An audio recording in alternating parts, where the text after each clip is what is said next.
Alhamdulillah القائل يا أيها الناس إنا خلقناكم من ذكر وأنثى وجعلناكم شعوبا وقبائل لتعارفوا إن أكرمكم عند الله أتقاكم والصلاة والسلام على خير الأنام القائل النكاح سنتي من رغب عن سنتي فقد رحمه الله. Allah Subhanahu wa taala menciptakan manusia dengan dua jenis. Tersebut adalah salah satu ayat Allah Subhanahu wa taala yang menjelaskan bahwasanya Allah sengaja menciptakan perbedaan tersebut yang akhirnya nanti akan Allah satukan dalam sebuah pertemuan yang kita katakan pernikahan. Perbedaan ini apabila disatukan nanti akan mencapai sebuah kesempurnaan. Apabila sesuatu atau dua buah berbeda kemudian disatukan, maka akan menghasilkan sesuatu yang lebih sempurna daripada bertemunya sesuatu yang sama. Itu dalam sebuah kaidah. Oleh karena itu Allah dalam mempertemukan antara dua jenis laki-laki dan perempuan ini dalam pertemuan yang kita kenal dengan pernikahan itu untuk menghasilkan sesuatu kesempurnaan dalam kehidupan manusia. Yang nanti akan ada hasilnya, seperti misalnya akan ada keturunan dari situ, bagaimana manusia menyampaikan atau meneruskan generasi kehidupan mereka. Dan juga kedua mempelai ini akan saling menutupi atau menutupi hubungan satu sama yang lain. Termasuk di sini ada kutip yang kita katakan adalah hubungan seksual. Ulama sepakat mengatakan bahwasanya nikah adalah atau barang siapa yang melakukan pernikahan berarti dia telah mematikan banyak sekali gerakan-gerakan setan yang bisa merusak akhlak seseorang. Karena dengan melaksanakan pernikahan maka banyak sekali pintu-pintu setan yang dapat ditutup termasuk pelampiasan hawa nafsu. Dan tidak bisa dipungkiri bahwasanya Allah SWT telah menurunkan salah satu hukum syariah yaitu pernikahan itu untuk menunjukkan pada manusia bagaimana cara dia melampiaskan salah satu kebutuhan manusia yang pasti dia butuhkan, yaitu hubungan seksual dengan cara halal. Ibaratnya seperti ini: apabila ada dua orang laki-laki dan perempuan lawan jenis ini melakukan hubungan seksual dalam keadaan yang haram atau kita kenal dengan kata-kata zina, kemudian pasangan hidupnya itu hamil, maka kedua mempelai atau kedua orang ini pasti akan malu. Begitu juga keluarganya, hanya karena ada pelaksanaan hubungan seksual yang salah. Bedakan dengan seseorang yang menikah dengan cara sunnatullah, kemudian keduanya jelas-jelas melakukan hubungan seksual seperti tadi, tapi ini dengan cara halal. Bagaimana bila pasangan hidupnya itu hamil? Maka kedua orang ini atau kedua manusia ini akan senang juga keluarganya. Inilah unsur timbal balik yang harus dipahami bagaimana hikmah Allah SWT meletakkan yang terbaik dalam kehidupan manusia. Allah SWT mengatakan dalam ayat yang saya bacakan tadi, hai sekalian manusia, saya telah menciptakan kalian dari laki-laki dan perempuan dan juga dari marga-marga dan bangsa-bangsa yang berbeda-beda, itu agar kalian saling kenal mengenal. Ulama mengatakan penafsir yang bisa ditarik dari sini adalah bagaimana seseorang kalau bisa mencari calon mempelainya itu dari orang yang berbeda dari dia, artinya orang di luar daripada keluarganya. Ini lebih diafdalkan karena dia bisa lebih berkenal, saling memperbanyak hubungan silaturahmi antara sesama muslim. Kemudian Allah tekankan yang terakhir, inna akramakum indallahi atqakum. Ayat ini menjelaskan bahwasanya bagaimanapun rupanya dan bentuknya seorang suami ataupun seorang istri, kalau dia bertakwa kepada Allah SWT, maka dia akan melebihi siapapun yang kita temukan di jalanan, walaupun orang tersebut lebih sempurna ciptaannya. Makanya arti ayat tadi inna akramakum indallahi adalah perincian dari Allah SWT yang dikatakan dari laki-laki dan perempuan, bagaimanapun bentuknya orang yang paling takwa yang mendapatkan diri tersendiri. Hadis Rasulullah SAW menjelaskan bagaimana ada 3 orang rah atau orang yang alim di antara sahabat. Dalam beberapa riwayat disebutkan nama mereka. Ada di antara mereka 3 orang datang ke rumah Rasulullah, kemudian mereka mengatakan, menanyakan kepada istri-istri Nabi bagaimana ibadahnya Nabi di rumah. Karena mereka sudah sering mendengarkan yang ibadah Nabi kalau bukan di rumah. Di masjid sudah dilihat bagaimana cara Nabi sholat dan sholat, tapi kalau di rumah bagaimana muamalahnya dengan keluarganya. Maka istri-istri Nabi menjelaskan Rasulullah SAW berbuat seperti ini, membantu kepada Aisyah dalam mencuci piringnya, membantu dan seterusnya. Akhirnya sahabat ini dalam riwayat dikatakan ka'annahum aqalluha, seakan-akan 3 orang sahabat ini menganggap kecil perbuatan Nabi. Maka masing-masing mengatakan, saya akan sholat malam dan tidak akan pernah tidur selamanya. Karena ada istri Nabi mengatakan Nabi itu kalau malam dia tidur dan dia bangun sholat. Kemudian yang satu mengatakan saya akan meninggalkan perempuan selamanya, saya tidak akan pernah satu juga mengatakan, saya akan berpuasa dan tidak akan pernah buka puasa selamanya. Karena mereka ini, ya, karena iman dan amalnya sudah bertambah sehingga mereka ingin berbuat sesuatu yang terbaik dan bisa menjadi hamba Allah yang terbaik pula. Maka suatu Rasulullah SAW keluar atau bertemu dengan mereka, maka Rasulullah mengatakan, "Antum allati qultum kadza wa kadza." Apakah kalian mengatakan seperti ini dan seperti itu? Maka mereka mengatakan, "Ya Rasulullah." Maka Rasulullah mengatakan, "Sesungguhnya saya ini atqakum, saya orang yang bertakwa di antara kalian. Dan saya menikahi wanita, kemudian saya juga tidur pada malam hari. Kemudian saya bangun untuk menjalankan sholat dan saya berpuasa juga, saya berbuka puasa." Lalu Nabi mengatakan dalam hadis yang saya katakan tadi, sama raghiba an sunnati falaysa minni.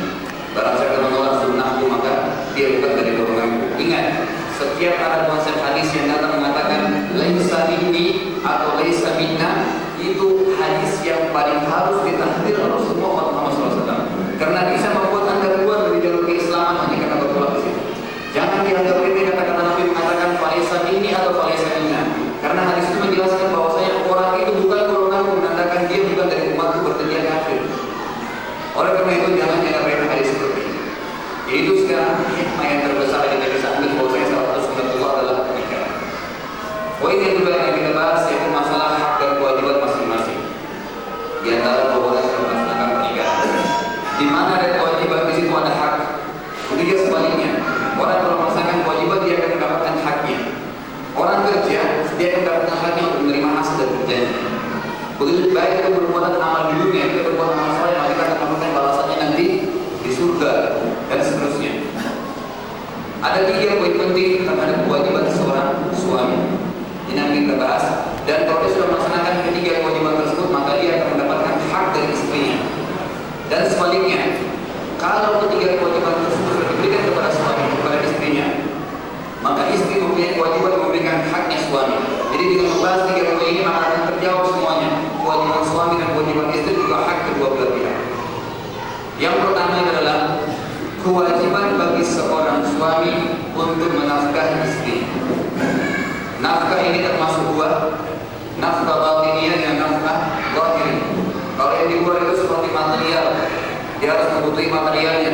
Sebagaimanapun, sebagaimana dalam hadis dikatakan, ada seorang sahabat menanyakan, "Ya Rasulullah, ma haqqu zawj ala zawjah?" Apa haknya suami terhadap istri? Maka Rasulullah mengatakan, "Antuhimuha idza fahimta wa antaksuha idza qasaita." Untuk memberikan makanan kepada dia sebagaimana engkau makan, dan juga memberikan pakaian kepada sebagaimana engkau menggunakan pakaian. Ini hadisnya sangat luas artinya. Jangan sampai seorang suami menggunakan pakaian yang begitu mahal, istrinya tidak menggunakan pakaian atau dilalaikan dengan dia. Ini kewajiban dia. Itu pertama. Dan ingat, kalau seseorang suami lalai terhadap nafkah tersebut, maka dia akan sesuai dengan hadis Rasulullah SAW berkata Imam Daud dengan hadis sahih atau dengan sanad sahih. Rasulullah SAW bersabda, "Kafa bil mar'i ithman an yudayyi'a man yaqul." Cukup sudah dosanya seorang hamba, tidak bisa dihitung lagi bagaimana besarnya kalau dia meninggalkan atau meninggalkan orang yang seharusnya dia nafkahi. Kemudian kalau orang mengeluarkan nafkah, kalau lagi maka dia mendapatkan pahala yang besar. Banyak sekali hadis lain menjelaskan seperti dikatakan dalam riwayat muttafaqun alaih dari riwayat Muslim. Rasulullah SAW mengatakan, "Innaka lan tunfika nafaqatan tabtaghi biha wajhullahi illa ujirta biha hatta ma taj'alu fi imra'atik." Tidak ada satupun sesuatu pun yang kau keluarkan untuk nafkah, baik itu berbentuk material atau memberikan makanan, sesuatu pun yang kau harapkan untuk mendapatkan pahala Allah SWT, kecuali kau akan mendapatkan pahala dari nafkah tersebut. Sampai sepotong makanan pun yang kau letakkan di mulut istri itu bernilai pahala di sisi Allah SWT. Bahkan dalam hadis sahih lain dikatakan bahwasanya Rasulullah SAW menjelaskan, sebuah dinar yang kau keluarkan untuk berjihad di jalan Allah, sebuah dinar yang kau keluarkan untuk memberikan fakir miskin, sebuah dinar yang kau bantukan dan seterusnya, banyak sekali yang disebutkan, dan sebuah dinar yang kau keluarkan untuk diberikan kepada keluargamu, maka yang paling besar pahalanya adalah yang kau keluarkan untuk keluargamu. Jadi di sini jelas sekali nafkah yang harus dikeluarkan. Yang kedua, wajibnya seorang suami membimbing istrinya nanti dan anak-anaknya juga termasuk kalau sudah dikaruniai itu dalam pembinaan agama. Bahkan ulama sangat mentakdir kalau ada seseorang yang berusaha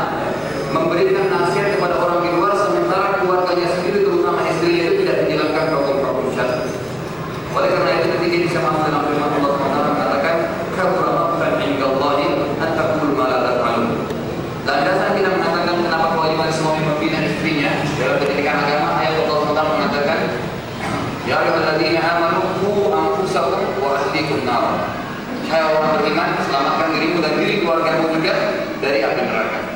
Ulama sepakat mengatakan wajib bagi suami untuk mengajar kepada istrinya apapun yang dia ketahui tentang hukum agama. Bahkan kalau dia sendiri tidak mempunyai modal agama, maka wajib bagi dia bersama-sama istri diajak untuk bersama-sama menghadiri pengajian-pengajian atau majelis sehingga mereka bisa mendapatkan sama-sama hukum syariah. Ini yang kedua. Yang ketiga, wajibnya seorang suami memberikan perlindungan, mawaddah dan rahmah, dengan sayang kepada istrinya. Jangan sampai seorang di antara kita, ini terutama bagi ibu atau calon suami ataupun suami, jangan sampai kita memberikan kasih sayang kepada istri pada awal pernikahan saja. Kemudian nanti pada akhir pernikahan, apalagi kalau istrinya sudah mempunyai 5 orang anak, nanti kasih sayang lagi seperti pertama menikah. Orang seperti ini mendapat teguran. Makanya tidak akan ada perbedaan antara seorang istri yang baru dinikahi dengan istri yang sudah mempunyai anak 5 ataupun 10 orang anak. Maka tetap harus dilindungi dan diberikan kasih sayang di sini. Apabila seorang suami sudah melaksanakan ketiga kewajiban ini, maka dia harus dan sudah wajib bagi seorang istri untuk memberikan haknya. Hak itu adalah cuma satu. Istri wajib mentaati suaminya dalam keadaan apapun kecuali kalau perintahnya bertolak belakang dengan hukum syar'i.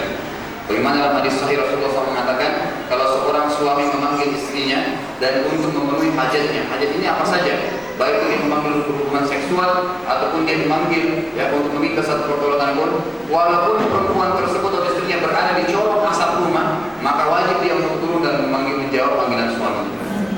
Bahkan Mu'adz bin Jabal radhiyallahu anhu waktu pulang dari Yaman, begitu bertemu Nabi di depan masjid, langsung dia sujud di bawah kakinya Nabi. Maka dia mengatakan, "Mahadha hai Mu'adz." Mahal apa yang hai Mu'adz? Maka Mu'adz mengatakan, "Ya Rasulullah, saya mendapati orang-orang di Yaman untuk saya berdakwah, mereka selalu sujud untuk pembesar-pembesar mereka. Maka saya sujud untuk Anda karena Anda adalah pembesar saya." Maka Rasulullah mengatakan apa? "La ya Mu'adz, law kuntu amiran ahadan, yasjudu li ahadin la amartu mar'ah an tasjuda li zawjiha." Kalau seandainya aku memerintahkan seseorang boleh sujud selain daripada Allah SWT, maka saya akan perintahkan istri untuk sujud kepada suaminya karena taatnya. Sekarang apa kelebihannya kalau seorang istri taat kepada suami? Banyak fadilahnya. Ada yang diangkat beberapa riwayat, salah satunya adalah bagaimana salah seorang sahabiah datang kepada Rasulullah SAW mengatakan, "Ya Rasulullah, kami suami-suami kami kalau ingin masuk surga gampang. Mereka pergi berperang, mati syahid, masuk surga. Kami juga ingin ya Rasulullah." Sahabat ini meminta membawa atas nama-nama sahabat yang lain agar mereka diizinkan untuk ikut berperang bersama Rasulullah SAW. Apa jawab beliau? Kalian cukup mengerjakan 3 hal di sini. Jagalah salat 5 waktu, kemudian jagalah kehormatan kalian dan taatilah suami kalian. Maka kalian akan masuk dari 8 pintu surga, pilih dari mana yang ingin masuk. Ini fadilah terbesar bagi seorang istri. Mereka tidak perlu repot-repot untuk mengikuti suami pergi berperang bersama-sama di medan perang. Kecuali bila sebuah wilayah muslim sudah diserang secara tiba-tiba, maka di sini wajib untuk semua laki-laki perempuan aktif untuk ikut membela agama Islam. Tapi kalau untuk berperang membuat jihad, maka itu bukan pekerjaan perempuan. Terus kemudian yang terakhir di sini, ini mungkin sudah memberikan hak dan kewajiban. Tentu tadi itu ketiga kewajiban suami itu sudah menjadi haknya istri. Dia mendapatkan nafkah, dia juga mendapatkan kasih sayang dan perlindungan, dan dia juga mendapatkan pendidikan agama. Dan kalau dia mendapatkan haknya, maka dia harus memberikan kewajibannya kepada suami, yaitu bertaat kepada suami. Kemudian ketaatan kepada suami ini juga bisa menghasilkan atau memberikan kepadanya surga bagi istri. Sebagai riwayat yang kita sebutkan, ada riwayat lain juga mengatakan, "Idza matat imra'at wa zawjuha radin anha, dakhalat jannah." Kalau seseorang perempuan atau istri meninggal dunia, kemudian suaminya ridho kepada dia, merasa betul-betul sudah pernah di dunia itu diladeni, puas dengan istrinya tersebut, dengan berbagai ketaatan yang diberikan kepada istrinya, maka dia masuk dalam surga wanita tersebut. Hanya cukup mencari ridha suaminya di situ. Tapi sini tanda kutip, sebelum kita pindah ke poin ketiga dan sebagai penutup, itu ketaatan suami ini harus tetap dalam konsep-konsep hukum syariah. Semenjak dia tidak menyuruh kita untuk berbuat maksiat. Jangan sampai seorang suami melarang istrinya untuk memakai kerudungnya, bahkan dia wajib melaksanakan perintah agama. Bahkan dia juga wajib untuk memberikan nasihat kepada suami untuk mengingatkan bahwa itu adalah salah satu hukum syariah. Dan banyak sekali hal-hal yang dikaitkan dengan masalah ini. Yang terakhir, dan ini mungkin konsepnya akan umum kepada ikhwah-ikhwah dan akhwat yang belum menikah, bahwasanya ada salah satu langkah yang diambil oleh orang-orang barat sekarang. Ini termasuk dalam konsep gaji baru 200.000, jangan kerja dulu. Kenapa nanti? Bagaimana mau tinggal rumah, masa tinggal rumah yang berdua atau rumahnya orang tua Sementara itu dia bekerja terus untuk mencari kebutuhan rumah. Kalau sudah dapat rumah belum punya kendaraan, dicari bagi kendaraan. Akhirnya lelaki itu terpaksa menunda umurnya sampai kepada 30 tahun, 40 tahun baru nikah. Dan jangan dipungkiri para semua ahli dokter bisa ditanyakan, psikiater dan para ulama juga sepakat, kebutuhan seksual manusia pasti Anda butuhkan. Kalau Anda sudah berumur 24 tahun ke atas, bukan lagi hawa nafsu yang diikuti, tapi itu sudah menjadi satu kebutuhan yang pasti Anda kejar. Makanya kalau orang meninggalkan pernikahan sebagai sunnatullah, maka dia akan lampiaskan ke tempat-tempat yang haram. Di sini nanti dia bisa terjebak dalam perbuatan maksiat hanya karena menunda masalah pernikahan. Jangan takut sama sekali dengan masalah rezeki ya ikhwan. Banyak sekali riwayat yang menjelaskan tentang tidak adanya berapa banyak sahabat yang menikah tanpa harus memulai dengan uang yang banyak. Walaupun Rasulullah SAW waktu menikah dengan Khadijah, itu beliau sempat memberikan 20 ekor unta betina sebagai mahar. Tetapi di sini ada sahabat-sahabat lain yang menikah juga tidak banyak. Seperti misalnya seorang wanita yang wahibatun nafsah Nabi SAW yang menyerahkan dirinya kepada Nabi untuk Nabi nikahi. Tapi waktu itu Nabi melihat kepada wanita ini dan Nabi tidak punya hajat kepada dia. Maka beliau mengatakan kepada sahabatnya, siapa di antara kalian yang menikahi wanita ini? Maka ada seorang sahabat berdiri mengatakan, saya Rasulullah. Maka Rasulullah menyuruh dia untuk pulang ke rumahnya mencari sesuatu yang dijadikan sebagai mahar. Maka dia pulang ke rumahnya. Beberapa saat kemudian dia balik dan mengatakan, ya Rasulullah, saya tidak dapat apa-apa di rumah saya. Bahkan ada ulama mengatakan sampai tempat masak pun tidak dimiliki oleh sahabat ini sebenarnya. Maka Rasulullah mengatakan, irji iltamis wal khataman bil hadid. Pulang cari, biarpun cincin perak bekas cari di rumah kamu. Itu untuk kamu jadikan sebagai mahar. Dia pulang, kemudian dia balik, tidak ada ya Rasulullah, saya tidak punya apa. Menandakan sahabat ini tidak punya sama sekali apa. Rasulullah akhirnya mengatakan kepada dia, apakah kamu hafal ayat-ayat Al-Quran? Maka dia mengatakan dia. Maka Rasulullah mengatakan, jadikanlah ayat-ayat tersebut sebagai mahar untuk melamar wanita ini. Maka jadikanlah ayat itu sebagai mahar, jadi dia wajib untuk memberikan wanita itu hafal ayat tersebut. Akhirnya jadikan oleh Rasulullah. Apakah sahabat itu hidup menderita seperti yang kita bayangkan? Tidak. Karena ulama memberikan gambaran secara rasio, setiap orang yang sudah menikah akan berbeda pola pikirnya dengan orang yang belum menikah. Kalau Anda belum menikah, pikirannya cuma mau kerja untuk diri sendiri. Tapi kalau sudah menikah, termotivasi dengan sendirinya untuk bekerja, mencarikan nafkah lebih banyak karena ada tanggungan sekarang. Makanya itu kita akan terdorong untuk selalu mengerjakan atau mencari rezeki yang lebih banyak. Dan banyak sekali contoh-contoh yang lain bagaimana sahabat-sahabat Rasulullah SAW terkadang mereka tidak mendapatkan makanan sehari di rumahnya. Itu karena kemiskinan. Jadi jangan ditakuti masalah itu.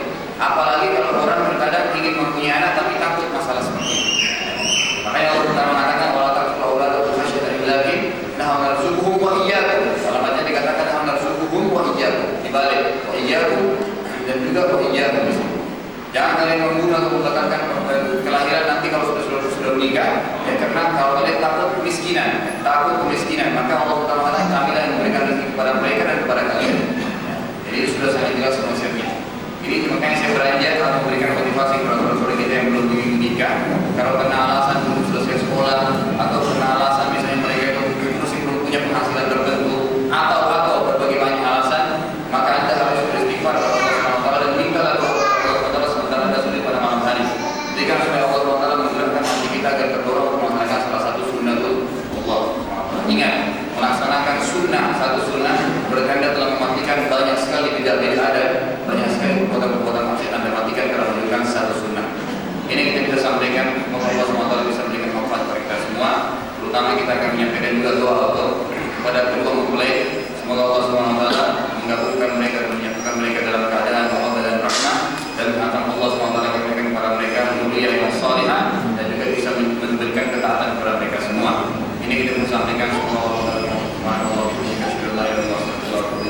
Wassalamualaikum warahmatullahi wabarakatuh. Putra rumah tangga kita, terutama kepada bangsa rumah tangga yang baru, untuk lebih menuntut mereka mendapatkan ridha Allah Subhanahu wa Ta'ala. Hadirin wa hadirat, kita masuk kepada